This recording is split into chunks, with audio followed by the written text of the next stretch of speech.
equals does your device need fixing? We offer a free diagnosis. We pick up and deliver right to your door, no calls or travel needed. We send you a quote before repairing, and only go ahead if you approve it. Easy, transparent, and professional. Link in description. To begin, ensure you have the following tools at hand: a Phillips screwdriver, an anti-static wrist strap, a plastic spudger, and a can of compressed air for cleaning. Start by powering down your Asus FA5060I and disconnecting it from any power source. Next, remove the back panel. This typically involves unscrewing several Phillips screws located around the edges of the panel. Keep these screws in a safe place, as you will need them later. Once the screws are removed, gently use the plastic spudger to pry open the back panel. Be cautious not to damage any clips or connectors. With the back panel off, you will see the internal components of your laptop.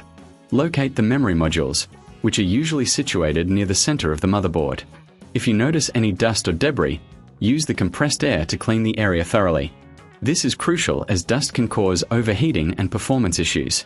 Now, check the memory modules for any signs of damage. If they appear to be faulty, you may need to replace them.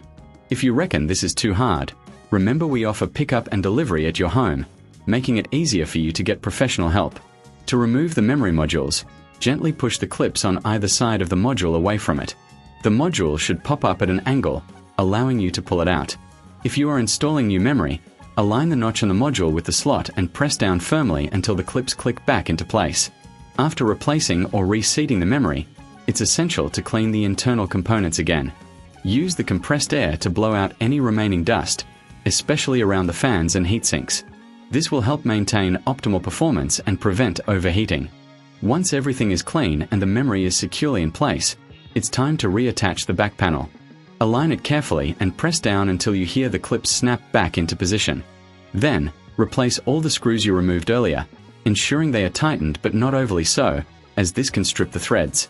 Before powering on your laptop, double-check that all connections are secure and that there are no leftover screws. If you're unsure about any step, remember we provide a professional diagnosis without obligation, so you can get expert advice without any pressure. Finally, power on your Asus FA5060I and check if the memory issue has been resolved. If you still encounter problems, don't hesitate to reach out for assistance. We also offer a quote before repair, ensuring you know the costs upfront. This way, you can make an informed decision about your repair options. By following these steps, you should be able to successfully repair memory issues in your Asus FA5060I. Happy repairing! Does your device need fixing? We offer a free diagnosis. We pick up and deliver right to your door, no calls or travel needed. We send you a quote before repairing, and only go ahead if you approve it. Easy, transparent, and professional. Link in description.